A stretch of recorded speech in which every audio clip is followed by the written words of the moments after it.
Olá, querido, tudo bem? Nós estamos aqui em mais uma aula de 1 João.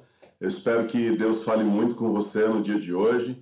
Hoje nós vamos abordar o tema geral, como podemos conhecer um verdadeiro cristão. Nós estamos retomando um assunto que nós já vimos nas aulas anteriores, logo no começo, capítulo 1, capítulo 2, mas que para João é muito importante. Então, no capítulo 4, ele retorna a falar sobre esse assunto.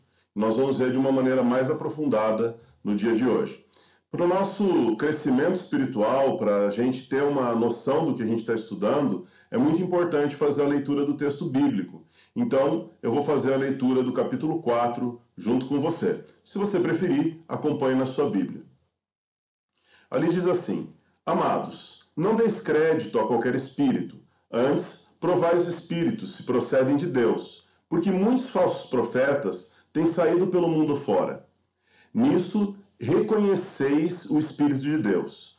Todo espírito que confessa que Jesus Cristo veio em carne é de Deus, e todo espírito que não confessa a Jesus não procede de Deus. Pelo contrário, este é o espírito do anticristo, a respeito do qual tendes ouvido que vem e presentemente já está no mundo. Filhinhos, vós sois de Deus e tendes vencido os falsos profetas, porque maior é aquele que está em vós do que aquele que está no mundo. Eles procedem do mundo por essa razão. Falam da parte do mundo e o mundo os ouve. Nós somos de Deus. Aquele que conhece a Deus nos ouve. Aquele que não é da parte de Deus não nos ouve. Nisso reconhecemos o espírito da verdade e o espírito do erro. Amados, amemo-nos uns aos outros, porque o amor procede de Deus. E todo aquele que ama é nascido de Deus e conhece a Deus. Aquele que não ama não conhece a Deus, pois Deus é amor. Nisso se manifestou o amor de Deus em nós, em haver Deus enviado seu Filho unigênito ao mundo, para vivermos por meio dele. Nisto consiste o amor de Deus, não em que nós tenhamos amado a Deus, mas em que Ele nos amou e enviou o seu Filho como propiciação pelos nossos pecados. Amados, se Deus de tal maneira nos amou, devemos nós também amar uns aos outros. Ninguém jamais viu a Deus. Se amarmos uns aos outros, Deus permanece em nós e o seu amor é, em nós, aperfeiçoado. Nisso, conhecemos que permanecemos nele e ele em nós, em que nos deu do seu Espírito. E nós temos visto e testemunhado que o Pai enviou seu Filho como Salvador do mundo. Aquele que confessar que Jesus é o Filho de Deus, Deus permanece nele e ele em Deus. E nós conhecemos e cremos no amor que Deus tem por nós. Deus é amor, e aquele que permanece no amor, permanece em Deus e Deus nele. Nisto é em nós aperfeiçoado o amor, para que no dia do juízo mantenhamos confiança, pois segundo ele é, também nós somos neste mundo. No amor não existe medo, antes o perfeito amor lança fora o medo. Ora, o medo produz tormento, logo aquele que teme não é aperfeiçoado no amor. Nós amamos, porque ele nos amou primeiro. Se alguém disser, ama a Deus, e odiar a seu irmão, é mentiroso. Pois aquele que não ama seu irmão a quem vê, não pode amar a Deus a quem não vê. Ora, temos da parte dele este mandamento, que aquele que ama a Deus, ame também a seu irmão. Muito lindo esse texto, muito profundo. É um texto que não fala de sentimento, fala de tomar atitudes verdadeiras em relação ao próximo. E nós vamos estudar esse texto na seguinte estrutura que eu vou apresentar agora. O texto ele vai ser dividido em 3 tópicos principais, falando de como reconhecer o verdadeiro cristão. Nós vamos ver que o verdadeiro cristão é reconhecido por suas crenças, é reconhecido por seu amor e é conhecido pelas suas atitudes. Então são esses 3 tópicos. E no primeiro, que é o que nós vamos iniciar o nosso estudo, a nossa abordagem, nós vamos ver que o texto vai deixar um alerta sobre os falsos mestres. Vai deixar uma ordem expressa para que nós avaliemos os mestres. Vai deixar um esclarecimento necessário para a nossa vida como cristãos. Vai mostrar um contraste profundo entre aquele que é de Cristo e o que não é, e também vai falar sobre a procedência, de onde vem o cristão e o não cristão, o que é servo de Cristo e o falso mestre.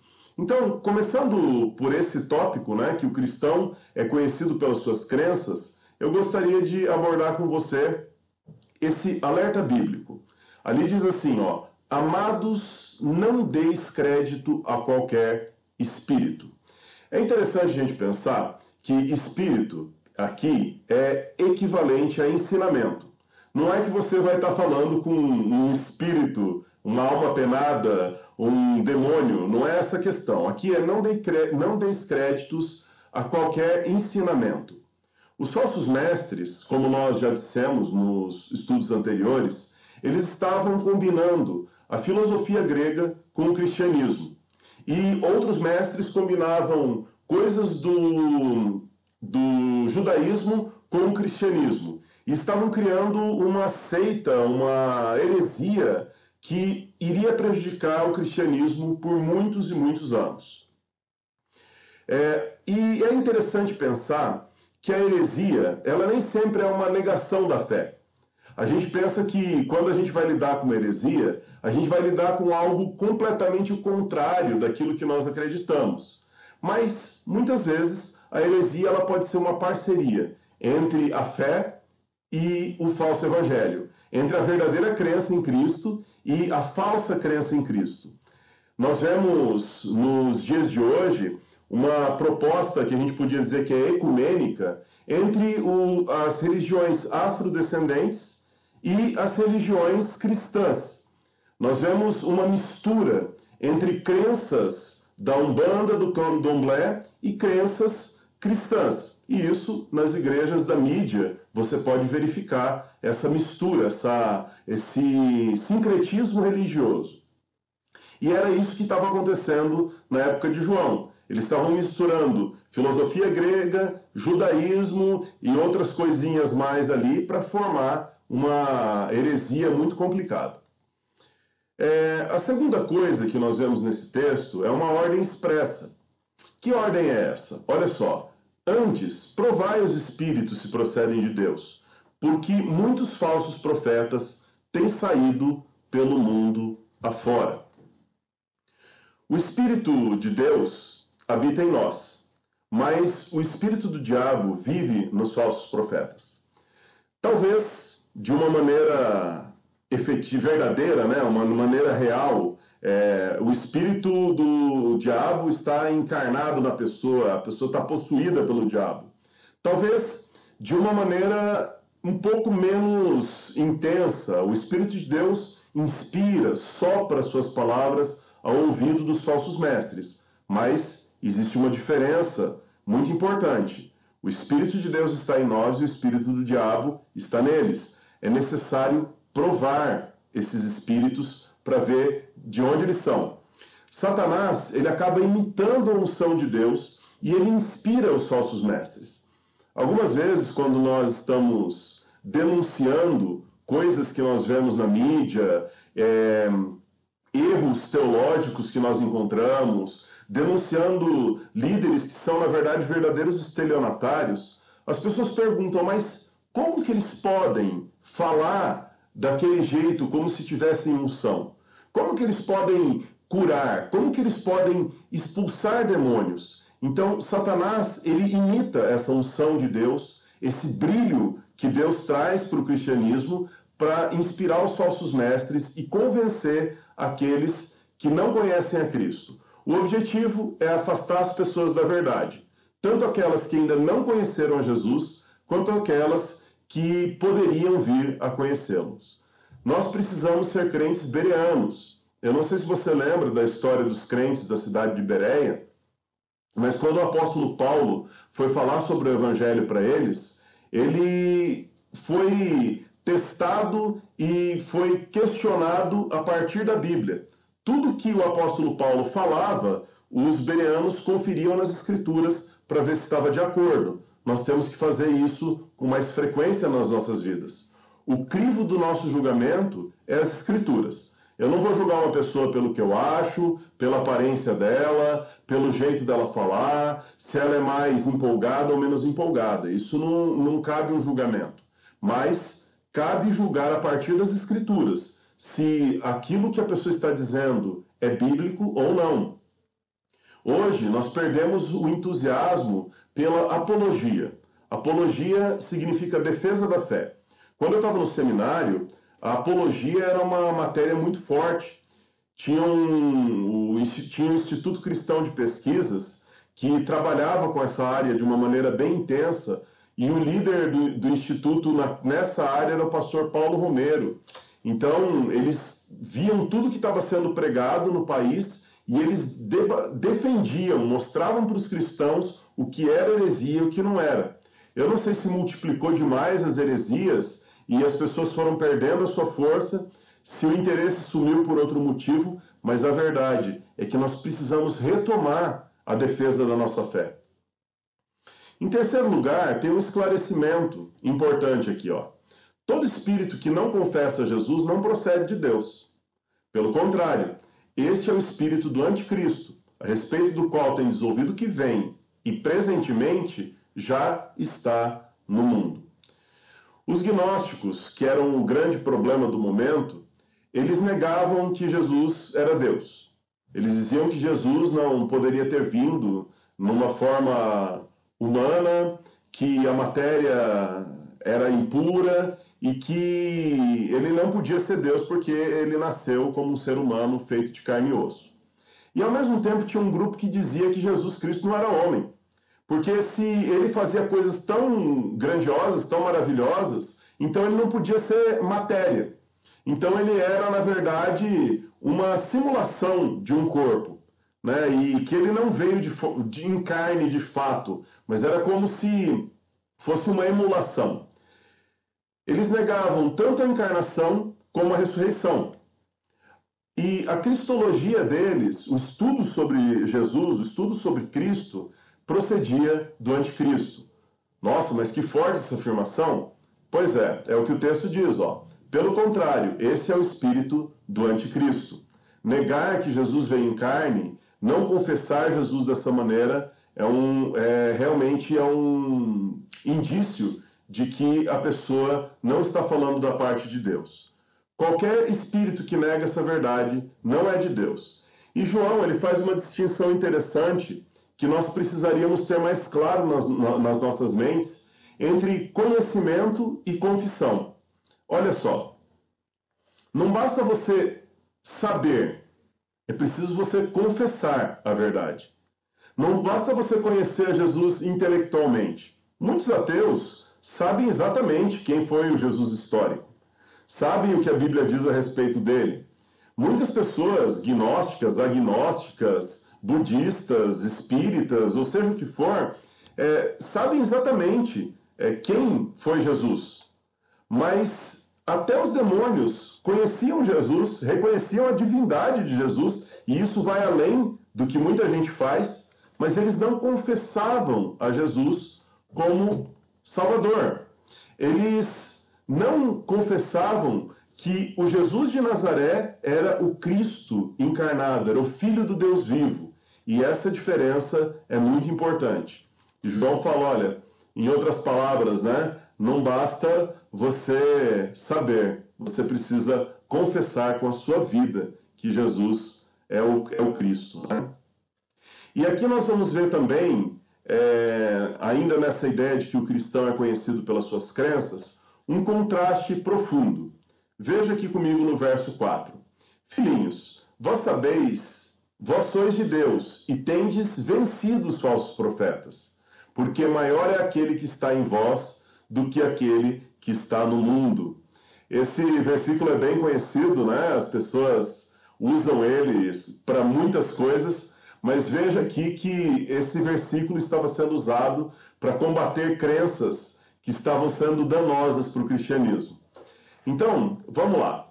Os falsos profetas, eles são governados pelo espírito do anticristo. E os verdadeiros crentes procedem de Deus. Aqui você vê o contraste, luz e trevas. Outra coisa, os falsos profetas são guiados pelo diabo. Os verdadeiros crentes são habitados por Deus. Muito importante isso também. Os verdadeiros crentes vencem os falsos profetas porque o que está neles é maior do que está no mundo. A princípio, parece muito superficial essas afirmações. A gente pensa, poxa, mas isso eu já sabia. Mas tomar uma consciência profunda de que nós temos em nós o poder do Espírito Santo, que nós somos guiados pelo Criador do Universo, que nós temos a unção que vem do céu e que nós estamos lutando contra pessoas, contra ideias, contra mensagens que vêm de Satanás, nos fortalece muito. Porque, de fato, muito maior é o que está em nós. Nós não temos o que temer. E talvez, naqueles momentos, aqueles cristãos estivessem pensando que estavam lutando em pé de igualdade. Olha, eles têm uma mensagem e nós temos outra. Mas isso não é verdade. A verdade é que eles têm uma mensagem. Nós temos a mensagem verdadeira, a mensagem dada por Deus. E é isso que é relevante nessa questão. E também tem a questão da procedência, né? De onde vem a crença do cristão? De onde vem o cristão? Olha só o que os versículos 5 e 6 dizem. Eles procedem do mundo. Por essa razão, falam da parte do mundo. E o mundo os ouve. Nós somos de Deus, e aquele que conhece a Deus nos ouve. Aquele que não é da parte de Deus não nos ouve. Nisto, reconhecemos o espírito da verdade e o espírito do erro.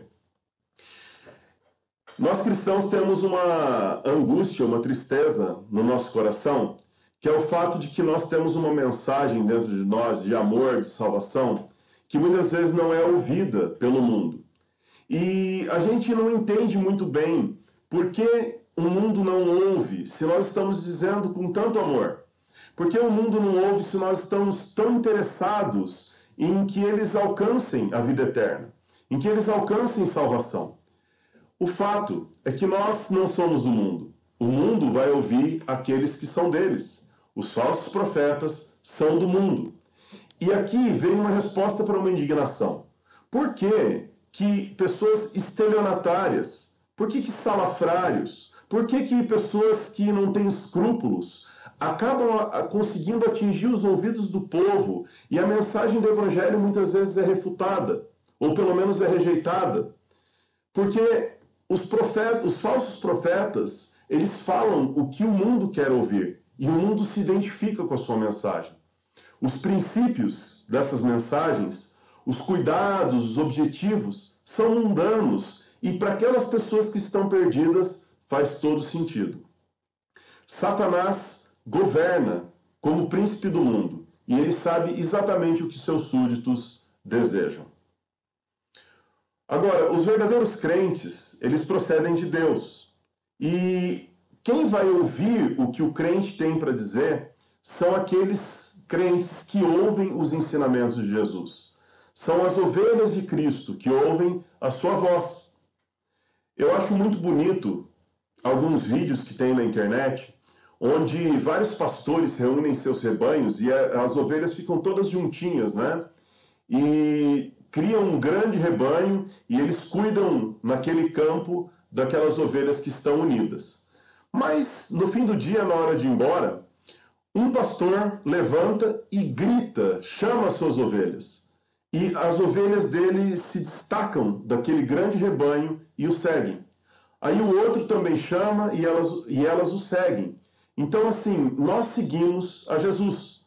Por isso, quando Deus fala através da boca do nosso irmão, nós sabemos que é Ele que está falando. Nós conhecemos a voz do nosso pastor. Aqueles que são da verdade ouvem o testemunho da verdade. João 18, 37. Mas o mundo ouve os falsos profetas. Por isso, meu amado, que na hora do evangelismo assim, não vou nem dizer que é importante. Na hora do evangelismo é indispensável. Não existe outra forma de fazer o evangelismo a não ser que o Espírito Santo de Deus toque o coração da pessoa, porque quem é do mundo ouve o mundo. Agora nós vamos falar também que, acabamos de falar aqui, né, que o cristão é conhecido pelas suas crenças. Vamos falar agora que o cristão é conhecido pelo amor, do versículo 7 ao 12 do capítulo 4.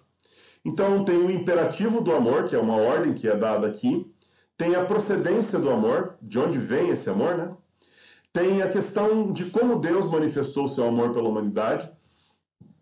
Tem a manifestação do nosso amor aos outros e o aperfeiçoamento do amor de Deus em nós. São os 5 tópicos que nós vamos abordar nesse próximo bloco.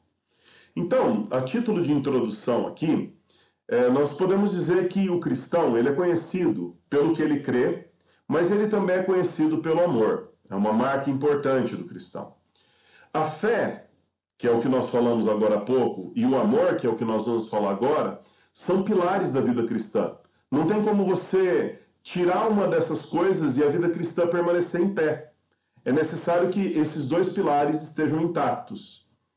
Mas por que o amor é uma parte tão importante da vida real do cristão? Vamos usar aqui vida real como oposto de vida de oração.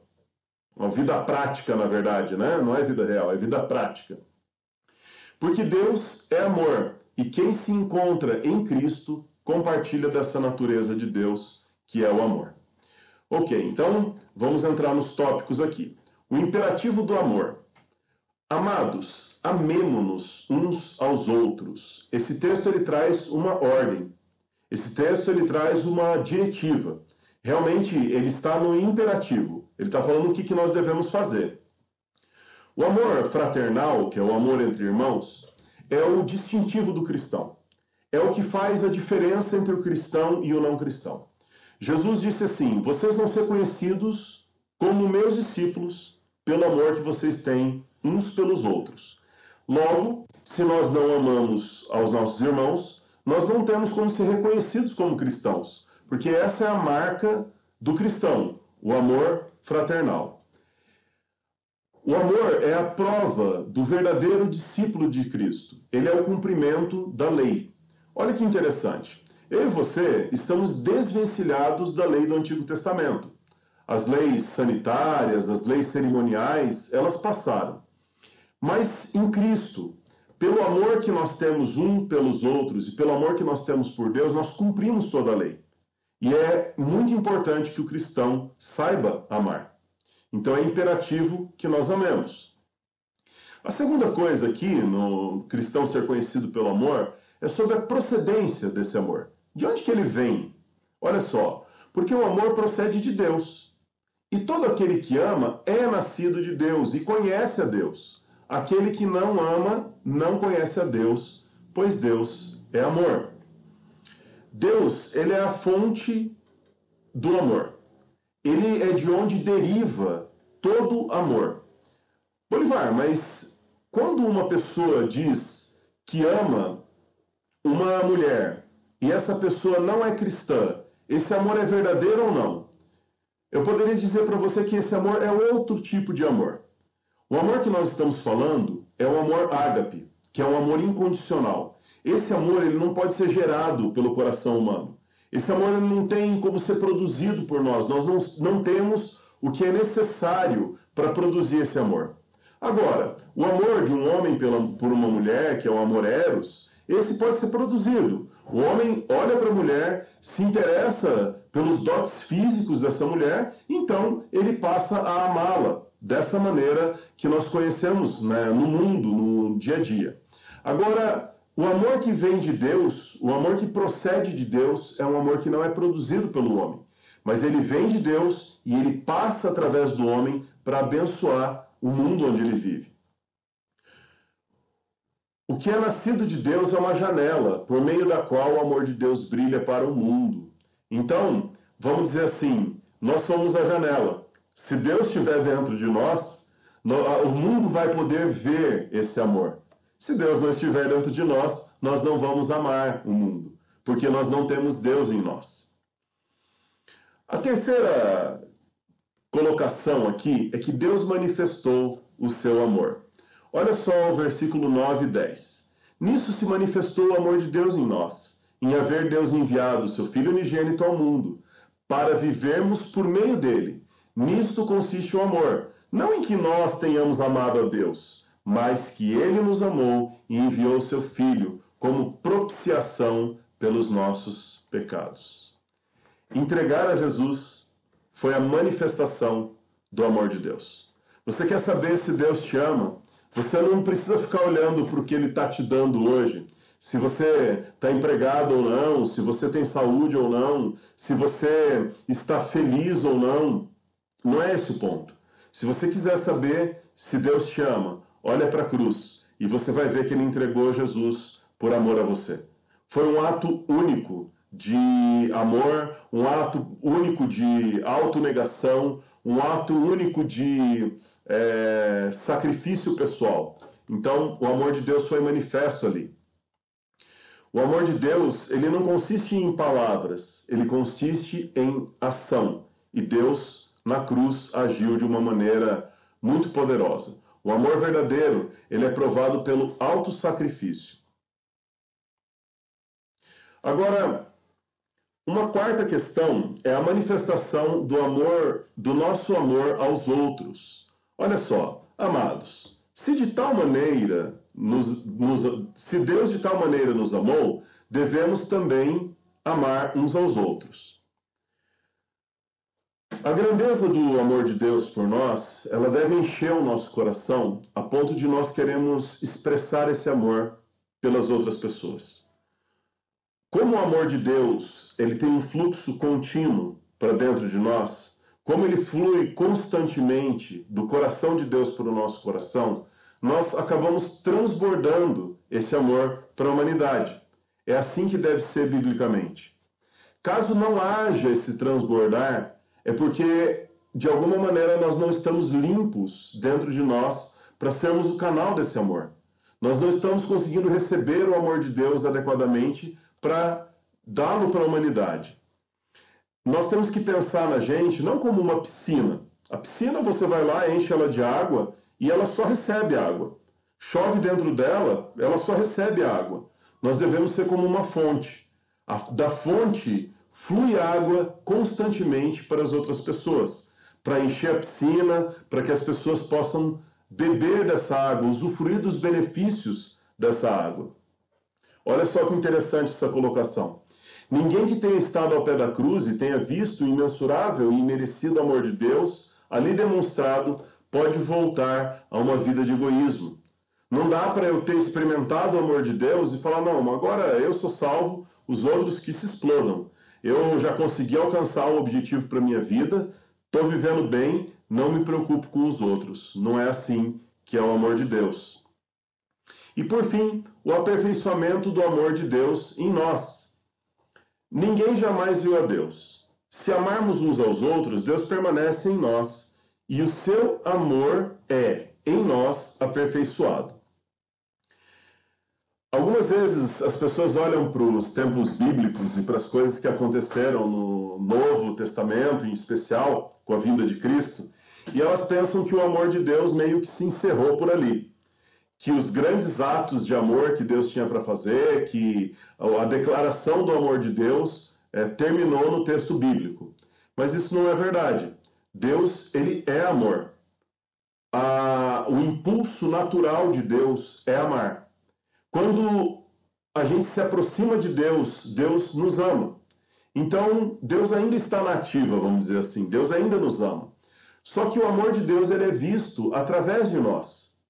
Nós somos as mãos de Deus que seguram aquele que está machucado, que cuida das feridas. Nós somos a boca que consola o coração aflito. Nós somos as pernas do Evangelho que vão até a pessoa. Então, nós cristãos somos a vitrine do amor de Deus. É em nós que as pessoas vão enxergar que Deus as ama. O Deus invisível, ele se torna real quando nós amamos as pessoas. Eu fico pensando que se o mundo não tem conseguido enxergar o amor de Deus, é porque talvez nós cristãos não estamos expressando adequadamente esse amor. Porque é através de nós que Deus vai falar do seu amor ao mundo. Deus permanece em nós quando nós amamos e o seu amor é em nós aperfeiçoados. É interessante pensar em aperfeiçoamento do amor, porque o amor em si ele é perfeito. O amor ágape em especial, que é um amor incondicional, que tem como fonte o coração de Deus, ele é perfeito. Mas em nós, esse amor, ele precisa ser aperfeiçoado. Nós precisamos aprender a expressar esse amor, nós precisamos aprender a deixar o canal aberto para que Deus haja na humanidade através das nossas vidas. Quando a gente trata o amor como um dom, é como se nós precisamos exercitar os nossos dons para que eles fiquem melhores. E o amor entra nesse esquema também.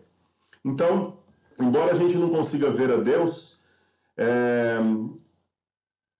o mundo vê a Deus através de nós. Assim como não é possível ver o vento, nós vemos o vento através das folhas que ele levanta, do barulho que ele faz, e nós sabemos que o vento está ali. Através da vida do cristão, é possível as pessoas verem o amor de Deus.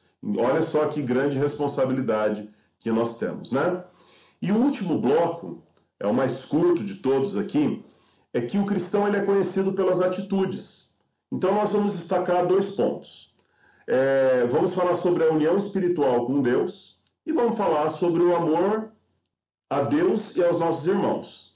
E aí vamos ter 4 subtópicos onde nós vamos descobrir que o amor é a nossa confiança no dia do juízo. Esse tópico é bem legal. Que o amor é a resposta do amor de Deus por nós. Que o nosso amor a Deus precisa ser provado pelo nosso amor ao irmão.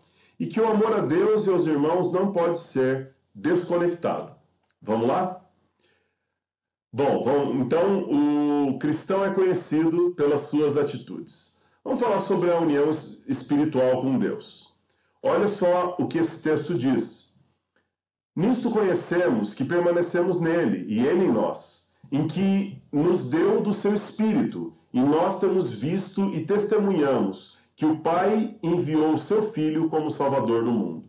Aquele que confessar que Jesus é o Filho de Deus, Deus permanece nele, e ele em Deus. E nós conhecemos e cremos no amor de Deus, no amor que Deus tem por nós. Deus é amor, e aquele que permanece no amor, permanece em Deus e Deus nele.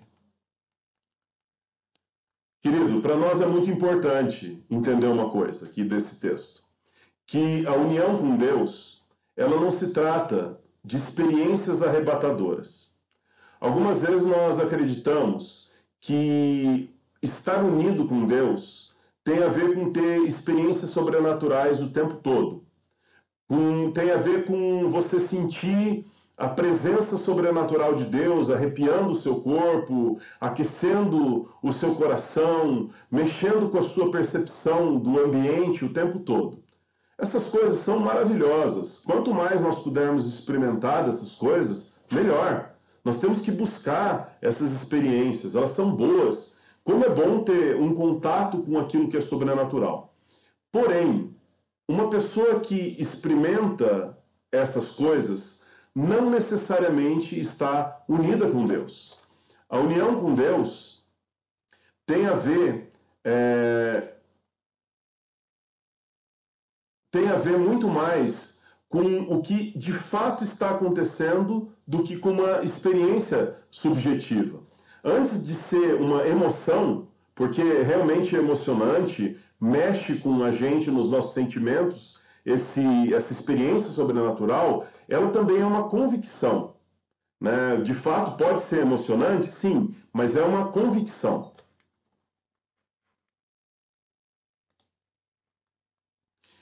E antes de ser uma convicção, mais do que uma convicção, ela é uma confissão.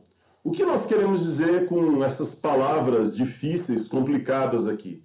A gente está dizendo o seguinte, que a união espiritual com Deus tem a ver com a maneira como você vive. Tem a ver com a fé que você confessa no seu dia a dia.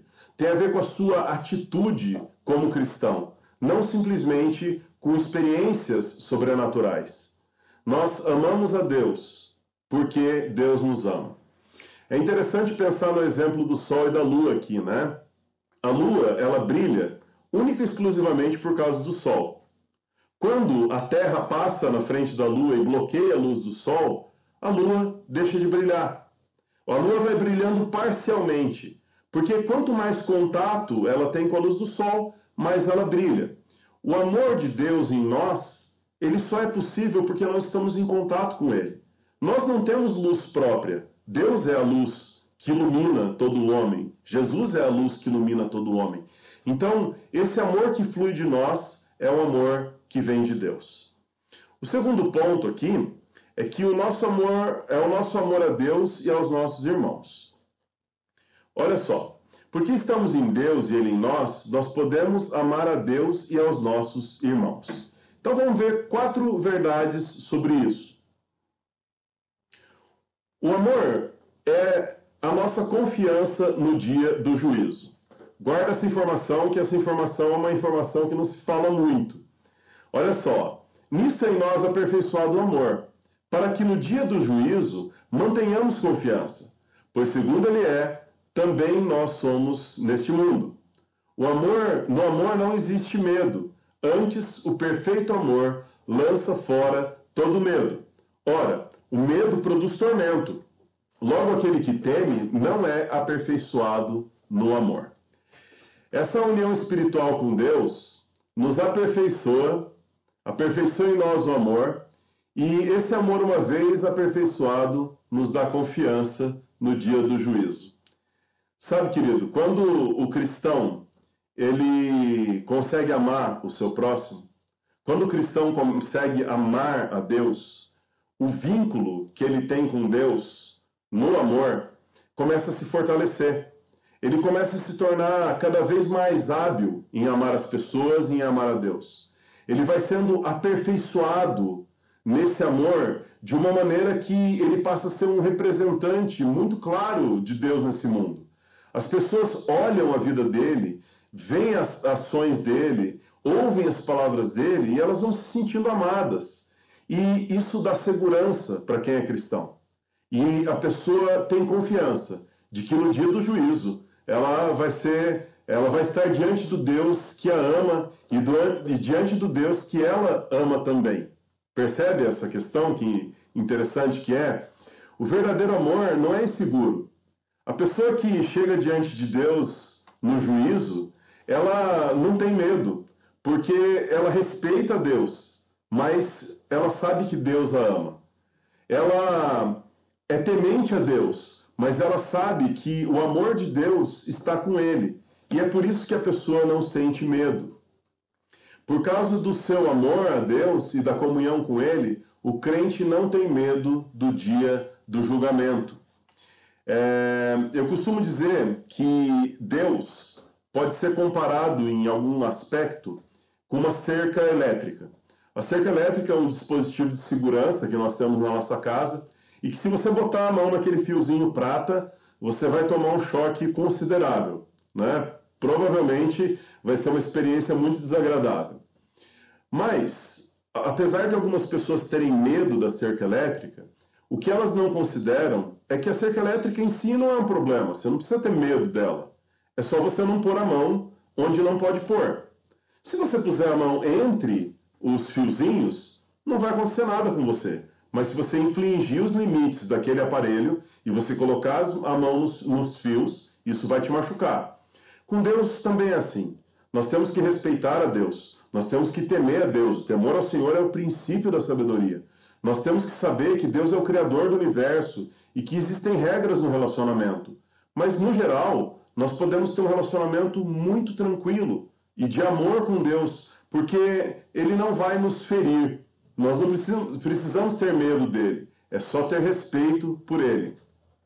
João aqui, ele está tratando de um tipo de medo diferente, que chama crisisfobia. Normalmente, esse medo tem a ver com alguma coisa do passado, que assombra a pessoa.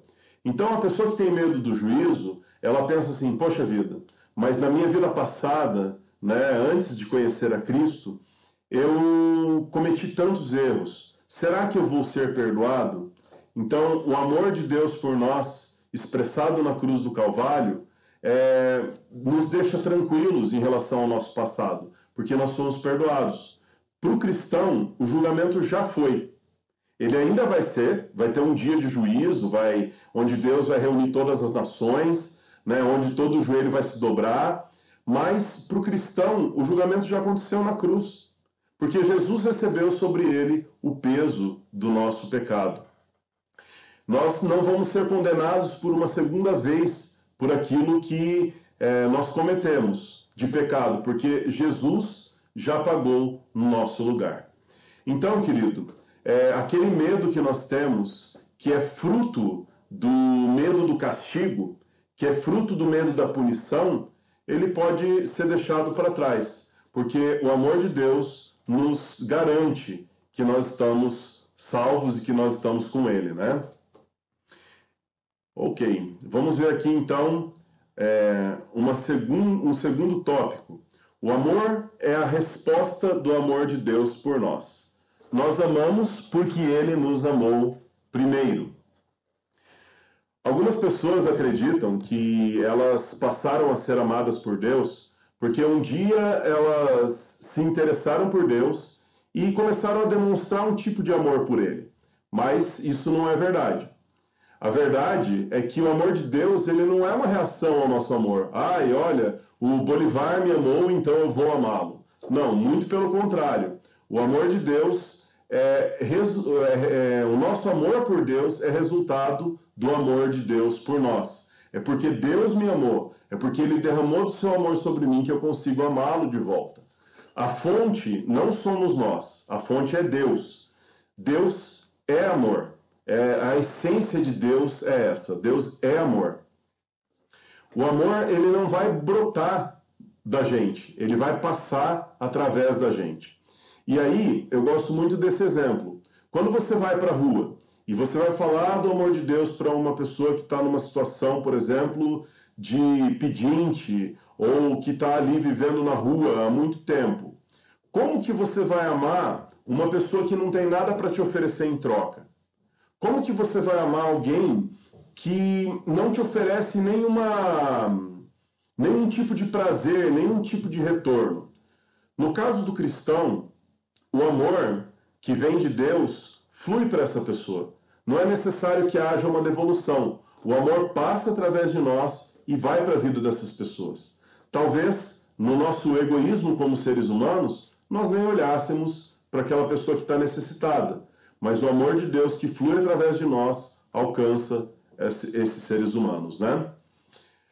Um outro ponto aqui é que o nosso amor a Deus precisa ser provado pelo nosso amor ao irmão. Olha só o que o texto do versículo 20 diz. Se alguém disser, amo a Deus e odiar a seu irmão, é mentiroso, pois aquele que não ama seu irmão a quem vê, não pode amar a Deus a quem não vê. Quando nós dizemos que nós amamos a Deus, mas não conseguimos demonstrar esse amor para os outros, então esse amor é uma mentira. Essas palavras podem até ser duras, porque talvez muitos de nós estejamos vivendo num momento de um comodismo muito grande. Mas é o que a Bíblia diz. É o que nós estamos estudando agora, né? Aquele que não ama seu irmão a quem vê, não pode amar a Deus a quem não vê. Então, no tempo bíblico, o que João estava dizendo é o seguinte, olha, esse povo que está dizendo que ama Deus e não ama aos seus irmãos, está mentindo. Talvez aqui uma coisa que dê para considerar é como está o nosso relacionamento com Deus. Talvez por um tempo, se o nosso relacionamento está ruim, talvez por um tempo, se nós não estamos conseguindo viver uma vida adequada com Deus, a nossa intimidade com Ele vai sendo prejudicada e o amor não flui adequadamente através de nós. Mas não deve ser assim com os cristãos. E por último, nosso último slide aqui, é que o amor de Deus e o amor aos irmãos não pode ser desconectados. Aqui é quase uma repetição desse slide anterior. Ora, temos da parte dele esse mandamento, que aquele que ama a Deus também ama a seu irmão. O mandamento do amor, ele vem do próprio Deus. Nós sabemos que Jesus tinha deixado esse mandamento para a igreja, nós sabemos que essa é uma ordem, mas aqui João ele reforça que o mandamento vem da parte do próprio Deus. O amor a Deus e ao irmão é um único mandamento. Poxa, mas Jesus não deixou 2 mandamentos? Amar a Deus sobre todas as coisas e ao próximo como a si mesmo?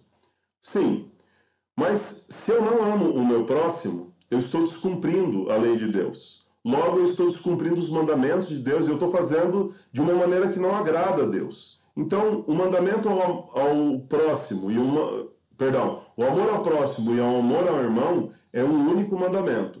Quando eu descumpro um, eu também descumpro o outro. O nosso amor a Deus deve ser provado pelo nosso amor aos irmãos. Querido, você tem um desafio muito grande, assim como eu também tenho, que é colocar essas coisas na prática. Nós, quando estudamos nesse jeito de uma escola dominical, nós vamos enchendo a nossa cabeça de luz. Nós vamos enchendo a nossa cabeça de informações. Nós vamos fazendo acender em nós a vontade de Deus. Mas se isso não entra numa prática, se nós não manifestamos isso de uma forma, vamos dizer assim, real, né, não apenas intelectual, então nós não conseguimos viver o cristianismo verdadeiro. E esse texto todo que nós estudamos, todo esse material, ele fala exatamente disso, que é necessário atitude, que é necessário posicionamento. A crença é importante. Com a crença errada, nós não chegamos no caminho certo. Mas além da crença, nós precisamos ter uma mudança de hábito, uma mudança na forma de viver. Eu quero te desafiar a pensar em 2 ou 3 pessoas que você vai demonstrar amor nessa semana e faça uma lista ali de como que você vai pôr isso em prática. As listas são extremamente úteis porque elas nos fazem verificar se nós atingimos ou não os nossos objetivos. Então, fica o desafio, que Deus te abençoe, que Deus te guarde, que Deus levante o seu rosto sobre ti e que te dê a paz. Uma semana abençoada e cheia de amor de Deus na sua vida, tá bom? Um grande abraço, tchau, tchau.